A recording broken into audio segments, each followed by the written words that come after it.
Welcome all of you. स्वागत है आप सभी का मेरे YouTube channel chemistry bye Pankaj Jaiswal में।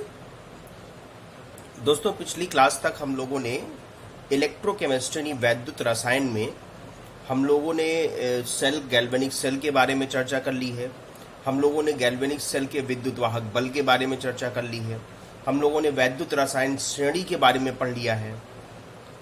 मैंने आपको पिछली क्लास में ये समझाया था कि किस प्रकार जो सेल का विद्युत वाहक बल होता है या किसी इलेक्ट्रोड का इलेक्ट्रोड विभव होता है, वो किस प्रकार विलयन यानी कि विद्युत अपघटनी विलयन की सांद्रता पर किस तरह से निर्भर करता है और ताप पर किस प्रकार से निर्भर करता है।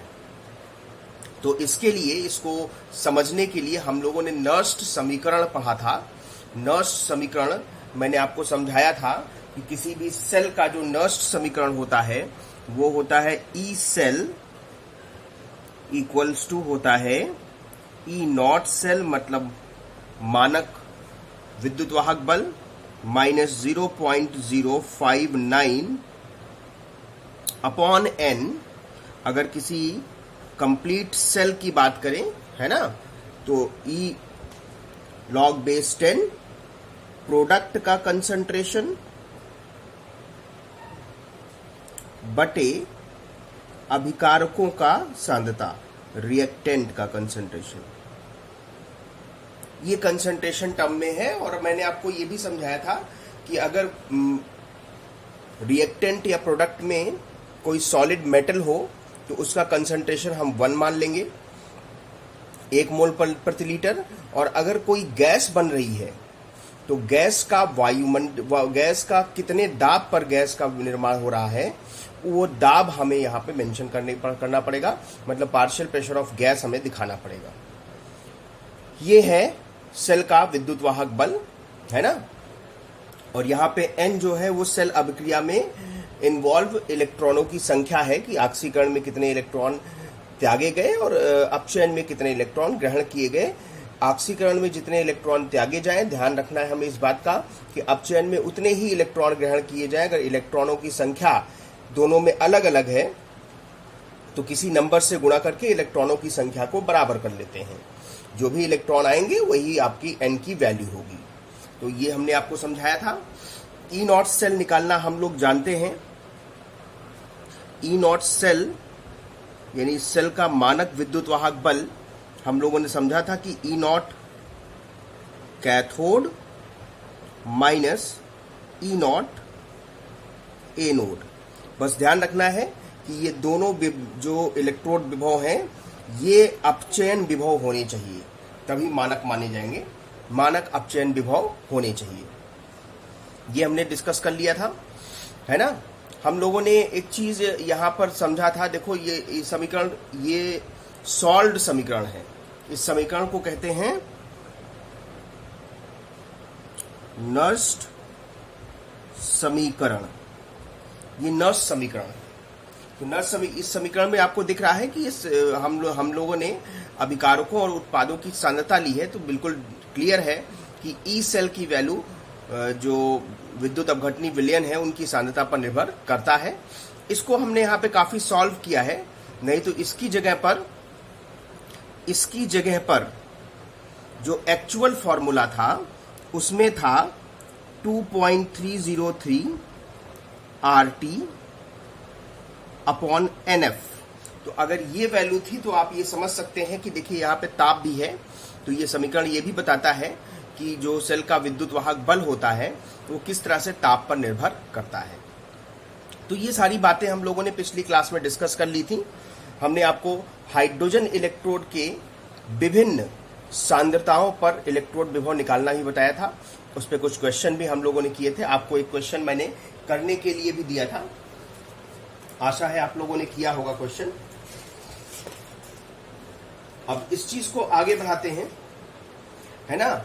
अब इस नर्स्ट समीकरण पे हम क्वेश्चंस किस तरह से सॉल्व करेंगे, किस तरह के क्वेश्चन सॉल्व करेंगे। जैसे एक प्रश्न मैं लेता हूं, एक कॉपर सल्फेट विलयन, कॉपर सल्फेट विलयन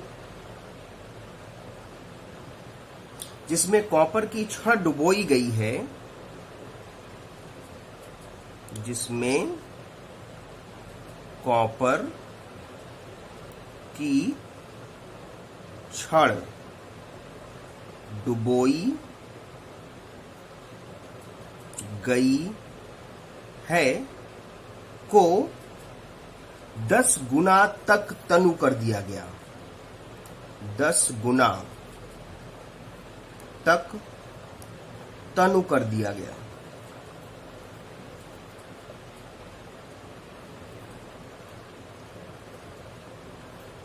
तो मानक अपचयन विभव क्या होगा?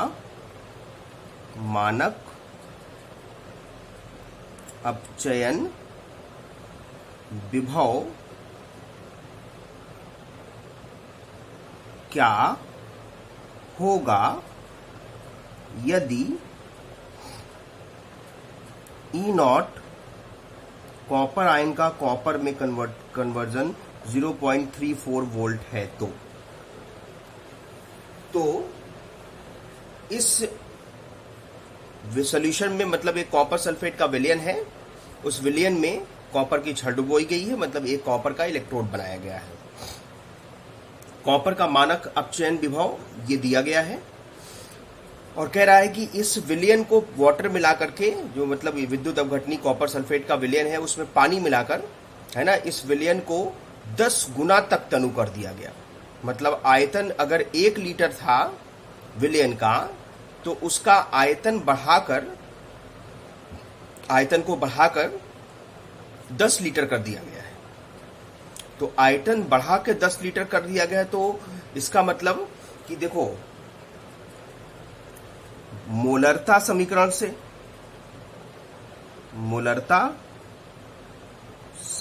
से बिफोर डाइल्यूशन और after dilution M1 V1 equals to M2 V2। तो अब देखें, मान लिया कि इसकी जो मोलरता है M है ना, या कोई वैल्यू मानना चाहे कोई वैल्यू मान लें, और ये 1 लीटर है। मतलब हमने मान लिया कि 1 M विलयन है और 1 लीटर आयतन है, उसको तनु कर दिया गया। तो मोलरता क्या होगी, जबकि आयतन आपको पता हो गया कि 10 लीटर हो गया, 10 गुना तक तनु कर दिया गया, तो आयतन उसका 10 लीटर हो गया। ये मान लिया कि मोलरता 1 है विलयन की प्रारंभ में और विलयन का आयतन 1 लीटर है। तो M2 का मान कितना होगा? M2 का मान ये 1/10 हो गया, यानी 0.1 M। ये फाइनल सॉल्यूशन की मोलरता हो गई, और स्टार्टिंग में सॉल्यूशन की मोलरता कितनी थी? 1 थी। समझिएगा ध्यान से। तो अब इस चीज को मान के चला जाए, तो अब देखें, इनिशियल में E copper ion converted into copper initial,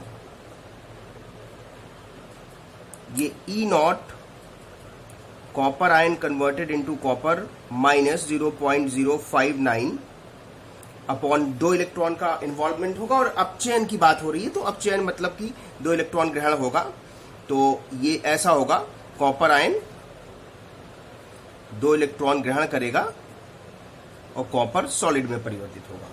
तो इधर कॉपर सॉलिड का कंसंट्रेशन 1 log base 10, ये 1 अपॉन कॉपर आयन का इनिशियल कंसंट्रेशन,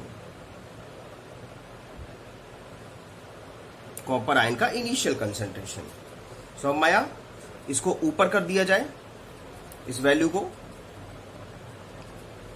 तो E0 कॉपर आयन का कॉपर में कन्वर्जन, ये प्लस हो जाएगा 0.059 upon 2 log base 10 copper ion का कंसंट्रेशन, IN लिख दे रहा हूं, IN का मतलब इनिशियल।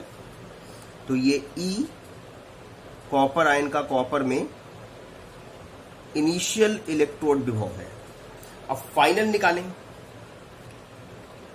E कॉपर आयन का कॉपर में फाइनल, ये तो उतना ही रहेगा क्योंकि मानक अपचयन विभव है। है ना, और ये माइनस, इस बार ये कंसंट्रेशन फाइनल लेंगे तो कुल मिला के वही ऊपर कर ले जाना पड़ेगा, तो प्लस 0.059 अपॉन 2 लॉग बेस 10। ये आपको दिख नहीं रहा होगा, अब दिख रहा है, log base 10 copper ion concentration final. तो ये इक्वेशन नंबर 1, ये इक्वेशन नंबर 2। अब आपको कंपेयर करना है, तो कंपेयर करने में ये ई कॉपर आयन का कॉपर में कन्वर्जन जो फाइनल था, इसमें से इनिशियल घटा दें। ई कॉपर आयन का कॉपर में कन्वर्जन का इनिशियल घटा दिया जाए, तो देखो ये और ये कट जाए, क्यों घटेगा, ये प्लस में रहेगा, ये माइनस में हो जाएगा, तो 0.059 अपॉन 2 बाहर ले लिया जाए। अब यहां पर देखें, यहां पे लॉग इतना माइनस लॉग इतना, तो माइनस में क्या होता है, डिवाइड का साइन आ जाता है, log base 10 copper ion concentration final minus copper ion concentration initial. Copper ion concentration मतलब मोलैरिटी, ठीक है, तो फाइनल मोलैरिटी यानी M2, फाइनल मोलैरिटी का मतलब क्या हुआ, M2, तो ये 0.059 अपॉन 2 लॉग बेस 10। ये देखें, ये आपका मोलैरिटी हमने फाइनल वाला कितना लिया है, देखो फाइनल वाला 0.1 m आया है और इनिशियल वाला 1 था, तो 0.1 अपॉन 1 ये हटेगा, यहाँ 10 आ जाएगा। log 1 की वैल्यू 0 और log 10 की वैल्यू, ये 10 को ऊपर ले जाए, 10 टू द पावर -1 हो जाएगा, तो 0.059 अपॉन 2 और 10 टू द पावर -1, तो नीचे क्या आ जाएगा, -1 आ जाएगा। तो इसका मतलब ये वैल्यू 0.03 के अप्रॉक्स में आएगी। मतलब कि जो फाइनल इलेक्ट्रोड पोटेंशियल होगा, ये इस चीज को उधर भेज दे तो प्लस में हो जाएगा, तो प्लस ई कॉपर आयन का कन्वर्जन कॉपर में इनिशियल, और इसकी वैल्यू आपको देखो क्वेश्चन में दिया है 0.34, तो 0.34 में इतना घट जाएगा, तो 0.34 माइनस 0.03, तो 0.31 वोल्ट। अब इसका पोटेंशियल रह गया, दिखाई नहीं दे रहा होगा, ये देख लें, ऊपर से 0.34 इसकी वैल्यू दिया है, तो 0.34 रख लिया, इसमें इतना घटा दिया, ये 0.31। तो इस तरह से ये क्वेश्चन हम लोग सॉल्व करेंगे। सांद्रता बदलेगी तो सांद्रता पर बिल्कुल इलेक्ट्रोड पोटेंशियल निर्भर करेगा। अगले सवाल पे आते हैं। इसी तरह का दूसरा एक सवाल लेते हैं। एक सेल ले लेते हैं, क्रोमियम का कन्वर्जन क्रोमियम आयन में, कंसंट्रेशन 0.1 m, एक गैल्वेनिक सेल बना लेते हैं, और दूसरा जो है वो फेरस आयन 0.01 m का कन्वर्जन आयरन में। E0 आपको दिया है, क्रोमियम आयन का कन्वर्जन क्रोमियम में जब होता है तो E0 की वैल्यू -0.74 वोल्ट, और जब आयरन का रिडक्शन होता है Fe2 प्लस का Fe में, तो ये -0.44 वोल्ट ये दिया है। तो सेल का विद्युत वाहक बल क्या होगा, ये क्वेश्चन पहले समझ ले अच्छे से। एक गैल्वेनिक सेल दिया है, गैल्वेनिक सेल में समझ में आ रहा है कि क्रोमियम का ऑक्सीडेशन हो रहा है और फेरस आयन का अपचयन हो रहा है। तो ये इधर वाला एनोड है और इधर वाला कैथोड है, और दोनों के रिडक्शन पोटेंशियल दिए हैं। तो आपको सेल का विद्युत वाहक बल निकालना है। तो एक बात क्लियर समझ मानी चाहिए कि सेल का अगर विद्युत वाहक बल निकालना है तो यहां पर इस क्वेश्चन में हमें अगर कंसंट्रेशन दिया है, कंसंट्रेशन दिया तो आपको ई सेल निकालना है। वैसे भी अगर E0 सेल निकालने के लिए सिर्फ होता तो यहां पे सेल का मानक विद्युत वाहक बल पूछा जाता, लेकिन E0 सेल को निकालने के लिए हमें कैथोड और एनोड के पोटेंशियल की जरूरत होती है, कंसंट्रेशन की जरूरत नहीं होती। कंसंट्रेशन दिया है वो भी अलग अलग दिया है, तो इसका मतलब कंसंट्रेशन की जरूरत है क्वेश्चन में, और इसलिए सेल का विद्युत वाहक बल निकालना है, ना कि मानक विद्युत वाहक बल। तो अब इस चीज को समझते हैं, इसको सॉल्व करते हैं।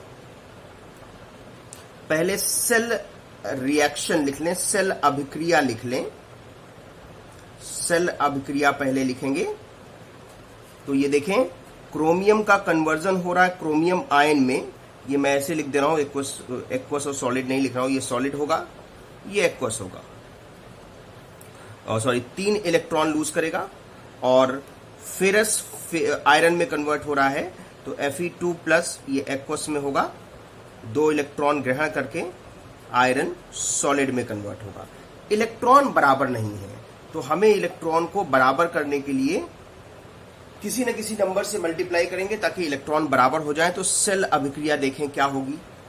क्रोमियम सॉलिड, इसमें 2 से मल्टीप्लाई किया तो 2, प्लस 3 से मल्टीप्लाई इसमें किया तो Fe2+, 6 इलेक्ट्रॉन हो गया, 6 इलेक्ट्रॉन कैंसिल हो गए, ये 2 क्रोमियम 3+ और 3 Fe सॉलिड, और n की वैल्यू इस तरह आई कितनी, 6, क्योंकि 2 से यहां मल्टीप्लाई किया 6 हो गया, 3 से मल्टीप्लाई किया भी 6 हो गया। तो ये सेल अभिक्रिया और ये n का मान। अब आपको चाहिए दूसरा काम, E0 सेल। तो E0 सेल कैसे निकालते हैं, E0 cathode minus E0 anode. तो कैथोड कौन सा है, ये फेरस का आयरन में कन्वर्जन, ये मतलब ये कैथोड है और ये एनोड का पोटेंशियल है। तो कैथोड का पोटेंशियल -0.44 वोल्ट माइनस -0.774 वोल्ट, ये प्लस हो जाएगा, तो 0.74 माइनस 0.44, तो 0.30 वोल्ट सेल का पोटेंशियल आ जाएगा, सेल का मानक विद्युत वाहक बल।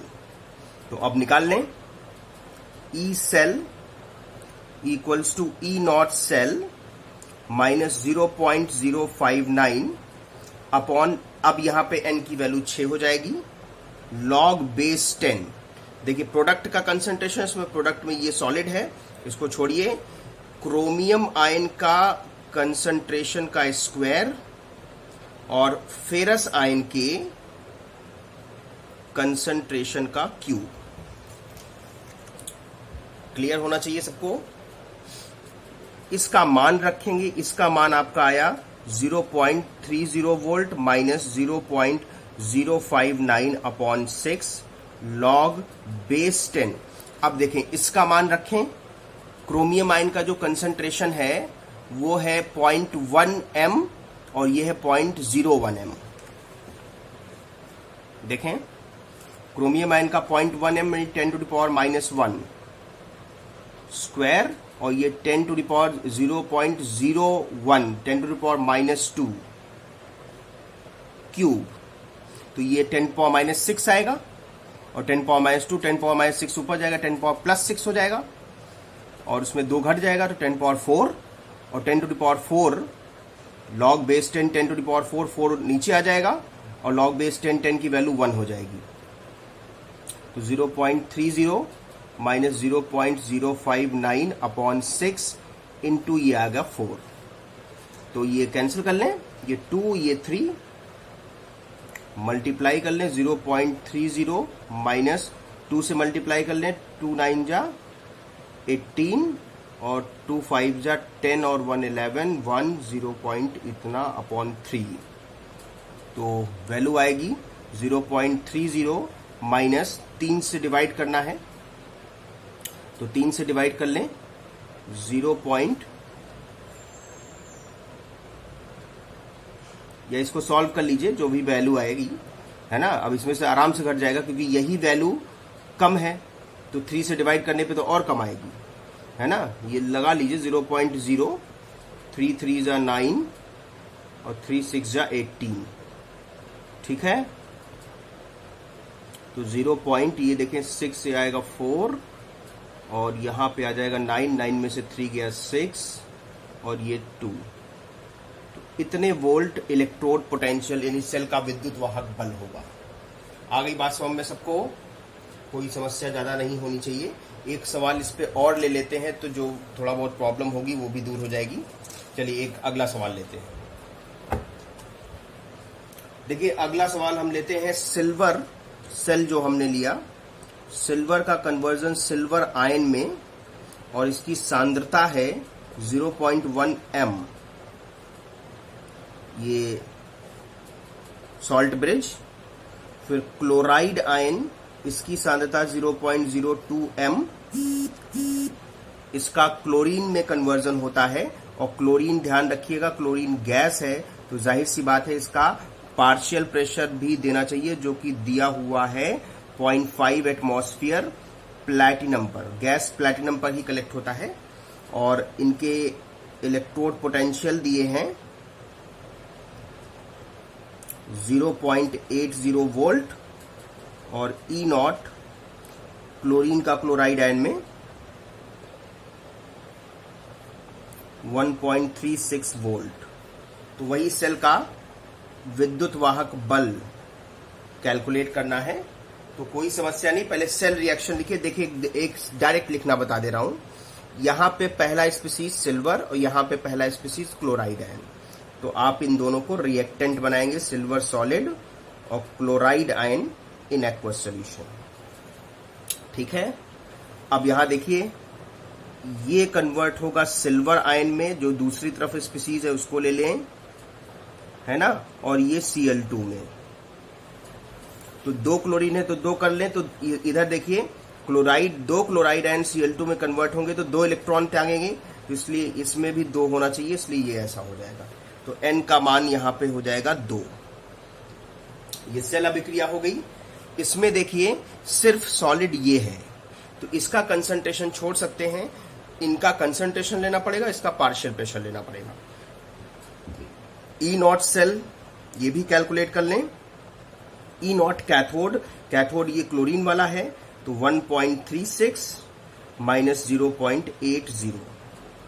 ठीक है, तो ये आ गया 0.56 वोल्ट। ई नॉट सेल आ गया, कैथोड माइनस एनोड। अब ई सेल आप निकाल लें, 0.56 माइनस 0.059 अपॉन 2 लॉग बेस 10। अब देखें सिल्वर आयन के कंसंट्रेशन का स्क्वायर और क्लोरीन का partial pressure upon chloride ion के कंसंट्रेशन का स्क्वायर, ये है, इस तरह से पुट करना पड़ेगा। तो अब देखें ये आ गया 0.56 माइनस 0.059 अपॉन 2 लॉग बेस 10। सारा मान रख लें। इसका सिल्वर आयन का कंसंट्रेशन 0.1 यानी कि 10 to the power minus 2 square करेंगे। पार्शियल प्रेशर 0.5 यानी 5 into 10 to the power minus 1 upon chloride ion का कंसंट्रेशन 0.02 यानी 2 into 10 to the power minus 2, तो ये हो जाएगा 4 into 10 to the power minus 4 square करेंगे। अब यहां पे देखिए ये 10 to the power minus 3, 10 power minus 4 ऊपर जाएगा, प्लस 4 हो जाएगा, 10 बचेगा, और 5/4 यानी ये आ गया 50/4।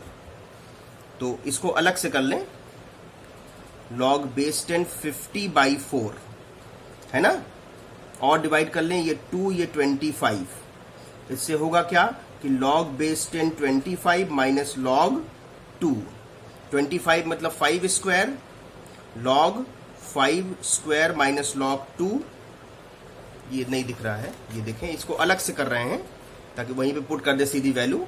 ये इधर ऊपर 50 आया, नीचे 4 आया, 2 से डिवाइड कर लिया, 25 माइनस 2, 25 का मतलब 5 स्क्वायर, और ये log 2 5 स्क्वायर की वैल्यू ये 2 0.699 0.7 माइनस 0.3, तो ये 1.4 माइनस 0.3, तो ये 1.1 वैल्यू आ जाएगी। तो इस पे सीधा रख लें हम लोग, इससे हमारी यही आसानी हो जाएगी, है ना, कि ये 0.56 माइनस 0.059 अपॉन 2 इंटू 1.1। अब ये चाहे तो मल्टीप्लाई कर लें, 0.56 माइनस 11 से मल्टी 11 9 जा 99, 11 5 जा 55, 55 5 60, 64, ये आ जाएगा 6, और ये 3 डिजिट है और 1 डिजिट ये है ना, तो ये 0.0 आएगा अपॉन 2। अब 2 से डिवाइड कर लें, 0.56 माइनस 2 से 0.03245। अब यहाँ पे फिर सब्ट्रैक्ट कर लें, 0.56 कितने डिजिट हैं, 3 2 5 डिजिट हैं, 5 डिजिट और 0.03245, तो ये 5, यहाँ 9 में से 4 गया 5, 9 में से 2 गया 7, और यहाँ 6 में 1 चला गया तो 5 में से 3 गया 2, 5, 0 पॉइंट इतना, तो 0.52755 वोल्ट ये सेल का विद्युत वाहक बल होगा। आशा है समझ में आया सब लोगों को क्वेश्चन, है ना। अब हम इसको आगे बढ़ा सकते हैं, अगले टॉपिक पे आते हैं, जो छोटा सा एक टॉपिक और है, सेल का मानक विद्युत वाहक बल और साम्य स्थिरांक यानी केपी या केसी और ई नॉट सेल में क्या रिलेशन है। देखिए, साम्यावस्था अगर स्थापित हो जाती है, साम्यावस्था पर डेल्टा जी की वैल्यू डेल्टा 0 हो जाती है, तो ई सेल की वैल्यू 0 हो जाएगी। स्टैंडर्ड नहीं है ना, मतलब सेल के विद्युत वाहक बल का मान 0 हो जाएगा। तो जब सेल के विद्युत वाहक बल का मान 0 हो गया, तो ये होता है E naught cell minus 0.059 upon n log base 10 Q C होता है। तो क्यूसी का मान साम्यावस्था पर केसी के बराबर हो जाएगा। ये हमने क्लास 11th में साम्यावस्था में पढ़ा है, तो यहां पर रख देंगे केसी। तो अब इस पूरी वैल्यू को इधर ले आए, तो 0.059 अपॉन एन लॉग बेस 10 केसी का मान हो गया ई नॉट सेल। तो लॉग बेस 10 केसी का मान क्या होगा, एन को उधर भेज दे तो n into E naught cell upon 0.059, और केसी का मान चाहिए, तो ये जो पूरा मान आएगा इसका एंटी लॉग निकाल लेंगे, तो केसी का मान आ जाएगा। एक आध क्वेश्चन लेते हैं तो उस पर ज्यादा समझ में आएगा, साम्यावस्था पर किस तरह से क्वेश्चन सॉल्व करना है, इस पे हम बात करें। जैसे देखें, एक प्रश्न हमने आपको दिया कि कॉपर सॉलिड सिल्वर आयन से अभिक्रिया करता है और साम्यावस्था पर ये कॉपर आयन और सिल्वर सॉलिड बनाता है, ठीक है। और ई नॉट कॉपर आयन का कन्वर्जन कॉपर में ये 0.34 वोल्ट, और ई नॉट सिल्वर आयन का कन्वर्जन सिल्वर में, ये प्रश्न ये है, ये 0.80 वोल्ट। ये ध्यान से समझ लें, ये प्रश्न, ये सेल अभिक्रिया दी है, साम्यावस्था पर है, ये इलेक्ट्रोड पोटेंशियल कॉपर के और सिल्वर के दिए हैं। तो केसी का मान निकालना है। क्वेश्चन में एक चीज और दिया है कि एंटी लॉग 0.6 का मान 3.98 है। तो अब जहां पे एंटी लॉग निकालना होगा देख लिया जाएगा, एंटी लॉग निकालना ही पड़ेगा। तो सेल के लिए पहले ई नॉट सेल निकाला जाए। E naught cathode minus E naught anode, cathode का मतलब अपचयन। अब बताइए, कॉपर का अपचयन हो रहा है कि सिल्वर का अपचयन? सिल्वर का अपचयन हो रहा है ना। सिल्वर आयन जब सिल्वर में कन्वर्ट होगा तो 2 इलेक्ट्रॉन ग्रहण करेगा, और जब कॉपर आयन में कन्वर्ट होगा तो 2 इलेक्ट्रॉन त्यागेगा। तो एन का मान यहां पर 2 है, क्योंकि 2 इलेक्ट्रॉन ग्रहण और 2 इलेक्ट्रॉन का त्याग हो रहा है। और E naught cell, E naught cathode, cathode कौन है? कैथोड आपका सिल्वर है, सिल्वर का पोटेंशियल 0.80 माइनस 0.34, दूसरा ऑक्सीडेशन ही होगा, एनोड ही होगा। घटा लीजिए, ये 640 0.46 वोल्ट, तो log बेस 10 kc का मान होगा, ये देखिए ऊपर लिखा है n into E naught cell upon इतना, तो n का मान 2, ई नॉट सेल का 0.46, ठीक है, अपॉन 0.059। ये आप सॉल्व करेंगे तो ये 15.6 आएगा। अब आपको चाहिए केसी का मान, देखें केसी का मान चाहिए, तो केसी का मान निकालने के लिए इस पूरे मान का एंटी लॉग निकालना होगा, एंटी लॉग ऑफ 15.6। तो आपको मैं बता दूं कि पॉइंट के जो पहले नंबर होता है वो 10 टू द पावर पे चला जाता है, जितना भी नंबर होगा, माइनस में होगा, यहां बार करके लिखा होगा तो माइनस में हो जाएगा। और अब बचा 0.6, तो 0.6 की वैल्यू देखिए क्वेश्चन में दिया है 3.98, तो ये 3.98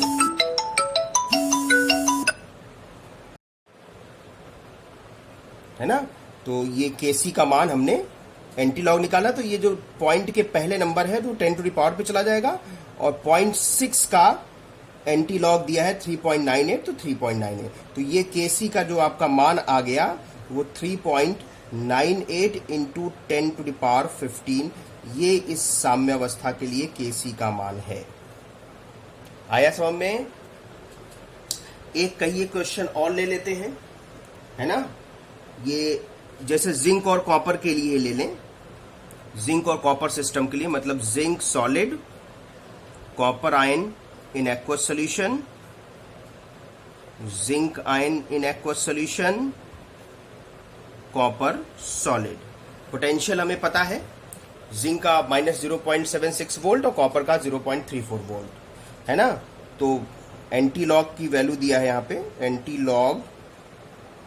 एंटी लॉग ऑफ 0.30 की वैल्यू 2.02। तो ई नॉट सेल इसका, ई नॉट कैथोड, कॉपर वाला कैथोड है 0.34 माइनस -0.76, 1.1 वोल्ट। तो के लॉग बेस 10 केसी का मान, लॉग बेस 10 केसी का मान आप निकाल लें। एन 2 इलेक्ट्रॉन का त्याग हो रहा है या ग्रहण हो रहा है, तो 2 इंटू 1.1 अपॉन 0.059।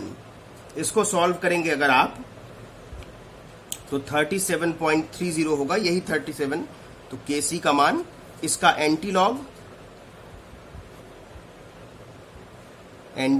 लॉग ऑफ 37.30, मैंने क्या बताया था आपको, कैसे सॉल्व करते हैं। पॉइंट के पहले वाला 10 टू द पावर 37 और 0.30 का मान 2.02, तो ये केसी का मान आ गया। उम्मीद है सब लोगों को समझ में आ गया। तो ये पहला सेक्शन हम लोगों ने इलेक्ट्रोकेमिस्ट्री में खत्म किया, जिसमें हमें गैल्वेनिक सेल की वर्किंग पढ़ी, गैल्वेनिक सेल में किसी इलेक्ट्रोड का इलेक्ट्रोड विभव निकालना समझा, उसके लिए स्टैंडर्ड हाइड्रोजन इलेक्ट्रोड समझ लिया।